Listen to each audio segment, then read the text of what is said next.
Hello everyone, welcome to study time with new informative video. UPPSC से जो RO ARO 2021 की vacancy आनी थी उसका नोटिफिकेशन जारी हो गया है और यहाँ पर हम कंप्लीट नोटिफिकेशन देखने वाले हैं। कल ही आपको हमारे द्वारा सूचना दे दी गई थी कि इसका जो नोटिफिकेशन है वो कल आ जाएगा, यानी कि आज आ जाएगा और नोटिफिकेशन जारी कर दिया गया है। तो यहाँ हम कंप्लीट नोटिफिकेशन देखने वाले हैं और इसमें एक एक छोटी छोटी जो बारीक चीज़ें हैं जो अक्सर विद्यार्थी ध्यान नहीं देते हैं वो सारी चीज़ें देखने वाले हैं। तो इसके पहले अगर आप इस चैनल पर नए हैं तो चैनल को सब्सक्राइब जरूर कर लें, क्योंकि सरकारी नौकरी से संबंधित सभी अपडेट यहाँ पर समय समय पर मिलती रहती है। तो चलिए शुरू करते हैं। तो ये देखिए, ये कंप्लीट नोटिफिकेशन है और ये आज जारी कर दिया गया है।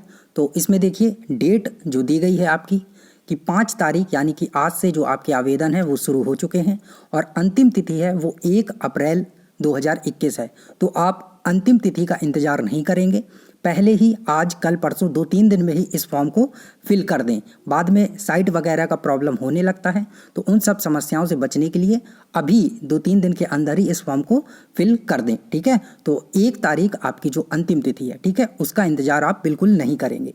आगे देखिए, आगे लिखा है कि यदि किसी भी स्तर पर अभ्यर्थी द्वारा कोई वांछित आवश्यक सूचना छिपाई जाती है तो या फिर मिथ्या निरूपण किया जाता है तो उसका अभ्यर्थन निरस्त किया जा सकता है। मतलब कोई भी अगर ऐसा आपने गलत चीज़ वो कर दी है ना, छिपाया, कुछ गलत प्रमाण पत्र वगैरह दे दिए, तो आपका जो ये है सारा चीज़ निरस्त कर दिया जाएगा। जैसा कि आपने देखा कि एक जो सिपाही था वो एसडीएम बन गया था, रैंक लेकर आया था, लेकिन उसने फर्जी प्रमाण पत्र बनाया था तो उसकी जो नौकरी है वो गई। तो अब बताइए, वो फर्श से अर्श पे पहुंचा और अर्श से फिर फर्श पे पहुंच गया। सेम चीज़ अभी खंड शिक्षा अधिकारी की भर्ती में हुई, उसका जो प्रमाण पत्र था वो फर्जी पाया गया और उसकी भी अब नौकरी गई। तो अगर ऐसा कुछ है कि ओ लेवल वगैरह का या पीजीडीसीए का प्रमाण पत्र ऐसा कुछ आप करने जा रहे हैं तो ऐसा ना करें, क्योंकि हो सकता है ये नौकरी आपकी एआरओ भी चली जाए, है ना। तो अगर ऐसा कुछ छिपा रहे हैं तो छिपाने की ज़रूरत नहीं है, जो हो साफ साफ बताएं, अच्छे मार्क्स लेके आएँ तो आरओ में सिलेक्ट हो जाएं, क्योंकि उसमें आपको सिर्फ ग्रेजुएशन चाहिए।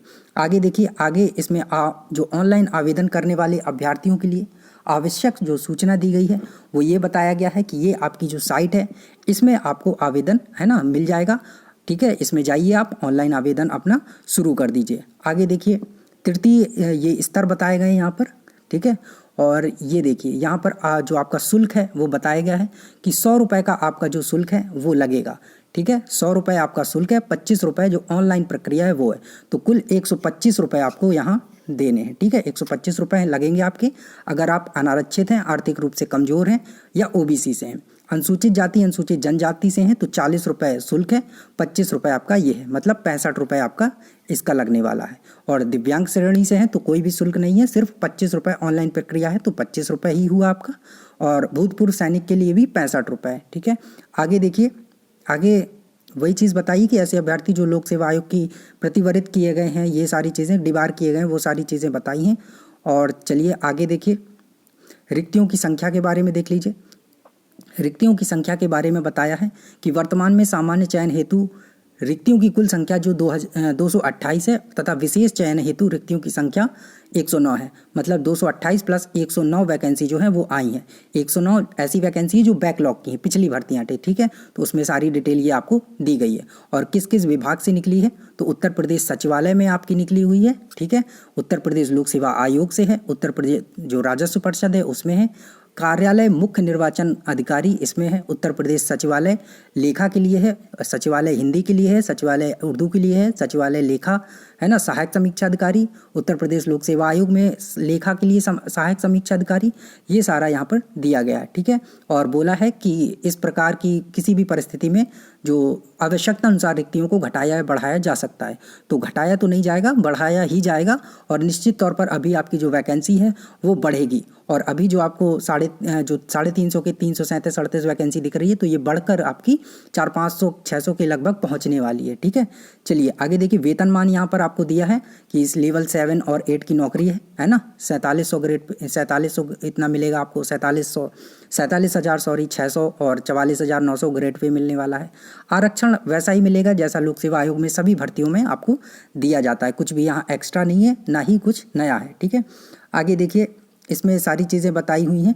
परिशिष्ट 3 में मुद्रित तथा आयोग की वेबसाइट पर उपलब्ध ये सारी चीज़ें दी गई हैं, इसमें ऐसा कुछ एक्स्ट्रा नहीं है। बाकी इस नोटिफिकेशन को हमारे टेलीग्राम चैनल पर डाल दिया जाएगा, वहाँ से आप इसको डाउनलोड करके एक बार खुद से ज़रूर इसको रीड कर लें, ठीक है। आगे देखिए, आपात कमीशन प्राप्त, अल्पकालिक कमीशन, ये सारी चीज़ें। वैवाहिक स्थिति की बात करें तो वैवाहिक स्थिति में अगर आप एक से ज़्यादा शादी करके बैठे हुए हैं, है ना, तो आप ये सब नहीं भरेंगे फॉर्म, ठीक है ना। या फिर एक ही शादी करिए, या फिर उम्मीद है कि अभी तो आप नहीं किए होंगे, नौकरी पा लेंगे उसके बाद ही करेंगे, ठीक है। गर्लफ्रेंड वगैरह है तो कोई दिक्कत नहीं है, ऐसा कुछ आयोग नहीं बोलता है। चलिए, ठीक है। आगे देखिए, शैक्षिक अर्हता की बात कर लें तो आवेदन पत्र स्वीकार किए जाने की अंतिम तिथि तक अभ्यर्थियों को भारत में विधि द्वारा स्थापित किसी मान्यता प्राप्त विश्वविद्यालय की स्नातक डिग्री या समकक्ष अर्हता अवश्य धारित करनी होनी चाहिए। तो लोग पूछते हैं कि क्या फाइनल ईयर वाले इसमें कर सकते हैं, तो बिल्कुल कर सकते हैं, लेकिन अंतिम तिथि के पहले आपका रिजल्ट आ जाना चाहिए, ठीक है। लोग इस बात को ध्यान ही नहीं देते। शैक्षिक अर्हता में ये सारी चीज़ें हैं। सीधा सीधा सिस्टम है कि आपको आपका ग्रेजुएशन होना चाहिए और ARO के लिए O लेवल होना चाहिए आपके पास, या फिर PGDCA, यही 2 चीज़ें मानता है, ठीक है। समीक्षा अधिकारी के लिए, सहायक समीक्षा अधिकारी, सभी के लिए वही है, कुछ एक्स्ट्रा नहीं है। सचिवालय लेखा के लिए देखिए, भारत में विधि द्वारा स्थापित किसी विश्वविद्यालय से लेखा कर्म के साथ आपका वाणिज्य में स्नातक उपाधि या सरकार द्वारा समकक्ष मान्यता प्राप्त ये कोई है तो आप समीक्षा अधिकारी के लिए, लेखा के लिए चुने जा सकते हैं। जैसे वगैरह आपने BCom वगैरह किया है, ठीक है, स्नातक में उपाधि हो आपकी, वाणिज्य में स्नातक हो, ठीक है ना, तो आप BCom किए हैं तो ये आपके लिए हो जाएगा, ठीक है। बाकी तो सारा चीज़ वही है और कुछ नहीं है। देवनागरी लिपि में वो सारी चीज़ें ए मांगता है, लिखित हिंदी का ज्ञान होना चाहिए आपको। समीक्षा अधिकारी हिंदी के लिए आपके पास भारत में विधि द्वारा स्थापित किसी विश्वविद्यालय से हिंदी साहित्य, है ना, हिंदी साहित्य, संस्कृत साहित्य में होना चाहिए, तो आप हिंदी साहित्य, इसके लिए जो समीक्षा अधिकारी हिंदी है इसके लिए, है ना, वो होंगे, एलिजिबल होंगे। उर्दू के लिए भारत में विधि द्वारा स्थापित किसी विश्वविद्यालय से अरबी साहित्य, ठीक है, अरबी साहित्य, पर्शियन साहित्य, उर्दू साहित्य, है ना, इनमें से एक विषय के साथ स्नातक आपने किया होगा तो उर्दू के लिए भी आप चयन किए जा सकते हैं, ठीक है। अगला है सहायक समीक्षा अधिकारी लेखा की बात, तो इसमें भी सेम वही चीज़ है, उसके साथ आपके पास O लेवल हो, बस इतना सा चेंज है और ऐसा कुछ एक्स्ट्रा नहीं है। सहायक समीक्षा अधिकारी के लिए आपके पास ग्रेजुएशन होना चाहिए या फिर O लेवल का जो प्रमाण पत्र है, ये देखिए O लेवल प्रमाण पत्र या उसके समकक्ष में PGDCA मानता है तो वो होना चाहिए आपके पास। एक्स्ट्रा इसमें कुछ वैसा नहीं है। तो ये यहाँ पर आपको वैकेंसी दी गई है और उनकी अर्हताएँ बताई गई हैं। फिर भी अगर आपको कोई कन्फ्यूज़न लगे तो आप कमेंट सेक्शन के माध्यम से ज़रूर पूछ लें। और आपका जो उत्तर प्रदेश लोक सेवा आयोग मेंस होगा, मतलब मेंस के बाद टाइपिंग होगी जो आपकी ARO के लिए, तो उसमें आपसे ये दिया हुआ है, भारत में विधि द्वारा स्थापित किसी विश्वविद्यालय से स्नातक या ये सारी चीज़ें होनी चाहिए। हिंदी टंकण में न्यूनतम 25 शब्द प्रति मिनट आपकी गति होनी चाहिए, ठीक है। किसी मान्यता प्राप्त संस्थान विश्वविद्यालय कंप्यूटर विज्ञान में डिप्लोमा या DOEACC सोसाइटी द्वारा प्रदत्त O लेवल स्तर का आपके पास ही होना चाहिए। अंग्रेजी टंकण का भी ज्ञान रखने वाले अभ्यर्थी को अधिमान्य दिया जाएगा। मतलब आप जानते हैं ना, अगर 2 लोगों का स्कोर बराबर है तो जिसको इंग्लिश नहीं आती है और जिसको इंग्लिश आती है तो आती वाले को महत्व दे दिया जाएगा। और आयु सीमा यहाँ देखिए बताया है कि अभ्यर्थी 1 जुलाई 2021 से आपकी आयु की गणना की जा रही है। 21 वर्ष पूरा हो जाना चाहिए, ठीक है, 1 जुलाई को, और 40 वर्ष तक की आपकी आयु है। तो एज की बात की जाए तो 40 आपकी एज है, 40 तक आप फॉर्म डाल सकते हैं, कोई दिक्कत नहीं है। आप 39 के हैं, 40 के हैं तो फॉर्म डाल सकते हैं, ठीक है। 2 जुलाई 1981 से पूर्व पैदा नहीं होना चाहिए, अब बाद में पैदा हुए होना चाहिए। और 1 जुलाई 2000 के बाद का पैदा नहीं होना चाहिए, पहले पैदा होना चाहिए।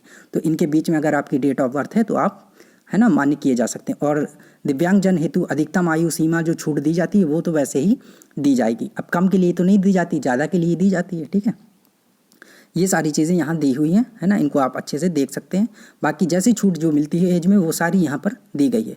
मुख्य परीक्षा के संबंध में सूचना यहाँ पर दी गई है कि जो प्रारंभिक परीक्षा में हो जाएंगे सफल विद्यार्थी, है ना, उनको यहाँ पर 160 रुपये का फिर से फॉर्म भरना होगा। ये सारा दिया गया है कि बाहर के अभ्यर्थी या जो भी हों, ठीक है, ये सारी चीज़ देना होगा। योग 160 शुल्क लगेगा, 25 प्रक्रिया लगेगी, कुल 185 रुपये आपको देना होगा। ये आपका मेंस का शुल्क होगा, ठीक है। और अनुसूचित जाति इन सब के लिए 70 रुपये, 25 रुपये, कुल 95 रुपये जो SC ST ये लोग होंगे तो उनको देना पड़ेगा। बाकी यहाँ सारी चीज़ें ये बताई गई है ना, ये मेंस का आपको बता दिया गया है। तो अभी तो आप प्री की तैयारी करिए, मेंस तो आगे है, ठीक है, उसको तो आप देख ही लेंगे, उसमें तो ऐसा कुछ एक्स्ट्रा है नहीं है। बाकी देखिए अभ्यर्थियों के लिए निर्देश दिए गए हैं। पहले नंबर पॉइंट में दिया गया है कि अगर गलत तथ्यों को आपने वो किया और कुछ छुपाया आपने तो आप पे कार्रवाई होगी और ये निरस्त कर दिया जाएगा आपका, ये सारी चीज़ें तो वो मैं आपको पहले ही बता चुका हूँ। दूसरे नंबर पॉइंट पे दिया है कि ऑनलाइन आवेदन करने की अंतिम तिथि तक ही श्रेणी, उपश्रेणी, डोमिसाइल, लिंग, जनजाति, ये जो भी आपके दावे हैं वो सब माने जाएंगे। तो वही है, जो अर्हताएं हैं उनमें भी ये चीज़ें भी आ जाती हैं। इनका भी आपको ध्यान रखना है कि इसी डेट तक होना चाहिए, ऐसा ना हो इसके बाद का आप बनवाए हों, ठीक है। और तीसरे में हाई स्कूल अथवा समकक्ष उत्तीर्ण, ये सारी चीज़ें आपको पता ही है, हाई स्कूल लेवल में वो सब आपका जो नाम वगैरह वो देखेंगे। मुख्य परीक्षा के आवेदन पत्र में शैक्षिक योग्यता, वही सारी अंक पत्र, वो सारा हाई स्कूल स्तर का होगा। आगे इसमें 7 नंबर में परीक्षा तिथि, सामान्य समय तथा केंद्रों आदि के संबंध में अनुक्रमांक सहित ही प्रवेश पत्र के माध्यम से आपको सूचना प्रदान कर दी जाएगी, है ना। और 9 नंबर पॉइंट में ऐसा कुछ इम्पोर्टेंट नहीं है, ठीक है। आगे देखिए 14 नंबर जो पॉइंट है इसमें दिया है कि प्रारंभिक परीक्षा के आधार पर मुख्य परीक्षा में प्रवेश पत्र हेतु 13 गुना अभ्यर्थी लिए जाएंगे। तो पहले जैसे 18 गुना का सिस्टम था, अब वो खत्म हो चुका है, मात्र 13 गुना ही विद्यार्थी लिए जाएंगे। तो इसका खास ध्यान रखें आप, ठीक है। प्री में जो है 13 गुना विद्यार्थी मेंस के लिए क्वालिफाई होंगे, ठीक है। 16 नंबर पॉइंट देखिए, इसमें 16 नंबर पॉइंट में दिया है कि अभ्यर्थी OMR उत्तर पत्रक को भरने में केवल काले बॉल पॉइंट का प्रयोग करेंगे। तो नीले वीले का ना करिएगा, काले का ही करिएगा, और गोले अच्छे से भर दीजिएगा, खाली मत छोड़िएगा। अगर कोई ऐसा व्यक्ति या विद्यार्थी सुन रहा हो, ठीक है, तो खाली गोले नहीं भरने हैं, खाली गोले भरने हैं, खाली नहीं छोड़ने, ठीक है। पेंसिल वगैरह नहीं चलेगा, केवल काला पेन आपका होना चाहिए, ये सारी चीज़ें। 18 नंबर पे दिया है OMR आंसर सीट 2 प्रतियाँ होंगी, एक वहीं छोड़ देंगे, एक लेके आ जाएंगे, ठीक है। छोड़ने वाली छोड़ेंगे, लाने वाली लाएंगे, लाने वाली मत छोड़ दीजिएगा, ठीक है। ये सारी चीज़ें करनी है। और निगेटिव मार्किंग की बात करी जाए यहाँ पर, तो 1/3 आपकी निगेटिव मार्किंग होने वाली है, ठीक है। निगेटिव मार्किंग 1/3 होगी, ठीक है। इसका भी खास ध्यान रखें, ठीक है, इसका भी आपको खास ध्यान रखना है। और ये यहाँ पर सारा प्रारूप आपको दिया गया है कि कैसा फॉर्म होगा, कैसे फिल करना है, सारी चीज़ें। तो इसे भी एक बार अच्छे से आप देख लें और फॉर्म को जल्दी से जल्दी फिल कर लें, ठीक है। कल परसों जब भी आपको टाइम मिले, मान लीजिए आज टाइम नहीं है, वरना हो सके तो आज ही कर लें। आगे ये देखिए प्री का और मेंस का सिलेबस दिया हुआ है। सिलेबस तो उम्मीद है कि सभी बच्चों को पता होगा, फिर भी जिन बच्चों को नहीं पता है तो उनके लिए सिलेबस का अलग से वीडियो, कंप्लीट जो सिलेबस है, एक एक चीज़ बारीकी से बता दी जाएगी। क्योंकि अगर इसी में ऐड करेंगे तो काफ़ी लंबा टाइम हो जाएगा और वीडियो भी काफ़ी लंबी हो जाएगी, है ना। तो जिन्हें भी सिलेबस देखना है तो उसके लिए अलग से वीडियो बना दी जाएगी। और ऐसे आप सिलेबस देख सकते हैं कि, और मैं आपको बता भी देता हूँ ऐसे ही, कि आपका प्री जो है 200 नंबर का होने वाला है, जिसमें आपका 200 नंबर का प्री होगा, ठीक है। 140 की आपकी हिंदी होगी, सॉरी GS होगी, और 60 नंबर की आपकी हिंदी होगी। ये आपका प्री का सिलेबस होने वाला है। और ये यहाँ पर सारी चीज़ें दी गई हैं कि क्या क्या पूछा जाएगा, आप इसे देख सकते हैं, ठीक है। इसके अलावा मेंस का सिलेबस, ये यहाँ पर कंप्लीट मेंस का सिलेबस दिया हुआ है। और मेंस में आपकी 400 नंबर की परीक्षा होती है और इसी से तय होगा कि आप क्वालिफाई हुए हैं, मतलब आप सिलेक्ट हुए हैं, ARO बने हैं, RO बने हैं या नहीं बने। प्री का स्कोर उसमें नहीं जोड़ा जाता है, प्री केवल क्वालिफाई करने के लिए, मेंस में जाने के लिए, ठीक है। और ARO के लिए अलग से टाइपिंग होगी, RO के लिए कोई टाइपिंग नहीं होगी। तो ये यहाँ पर सिलेबस भी दिया हुआ है, इसे आप अच्छे से देख लें। और अलग से सिलेबस भी हम एक वीडियो के माध्यम से बता देंगे, जिसमें हर एक बारीक से बारीक चीज़ आपको बता दी जाएगी। तो ये था complete notification. So thank you. अगर कोई कन्फ्यूज़न है, हर कोई क्वेरी है तो कमेंट सेक्शन के माध्यम से आप पूछ सकते हैं। Thank you.